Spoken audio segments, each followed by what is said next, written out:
पढ़े थे, मैंने आपको बताया था इस कहानी की एक लड़ाई तो ये है ही कि अच्छे कंटेंट को पढ़ना है। दूसरी लड़ाई ये भी है कि साथ में चलना है। जब सिलेबस खत्म होता है ना, जिस दिन हमारा सिलेबस खत्म हुआ और आपका भी सिलेबस खत्म हो गया, लक्ष्य के जितने भी बच्चे, मैंने आपको ये बात बोली, आपको शायद डेट भी याद ना हो, मैंने आपको बोली थी अक्टूबर-नवंबर में कि भाई 5 दिसंबर के बाद अगर आपकी 12वीं बची हुई है तो आपके लिए दिक्कत है। और एंड आई होप कि आप लोगों ने कहीं न कहीं उस चीज़ को एनालाइज़ किया।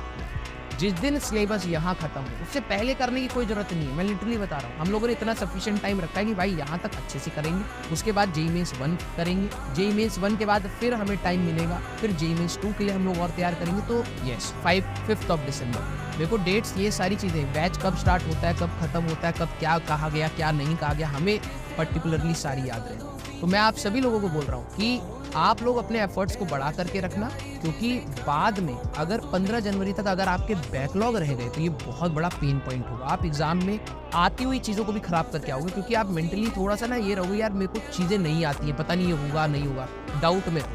आपसे चीज़ें छूट रही है, पैनिक मत करो, जितना कर सकते हो उतना करो। फिर उसके बाद आप सभी लोग क्या करना, जेईई मेंस 1 तक पूरा सिलेबस खत्म कर दो। पता है क्या होता है, मैंने बहुत सारे बच्चों को देखा है जेईई मेंस 1 से पहले अपने कुछ भी स्ट्रेटेजी बना रहे हैं, कुछ भी कर रहे हैं, ठीक है कर लो। जेईई मेंस 2 के बाद कहते हैं अब मैं सर मेरे को ना कॉन्फिडेंस नहीं आया, मेरा जेईई मेंस 1 खराब हो गया है, मैं थ्योरी दोबारा पढ़ूंगा, फिर जेईई मेंस 2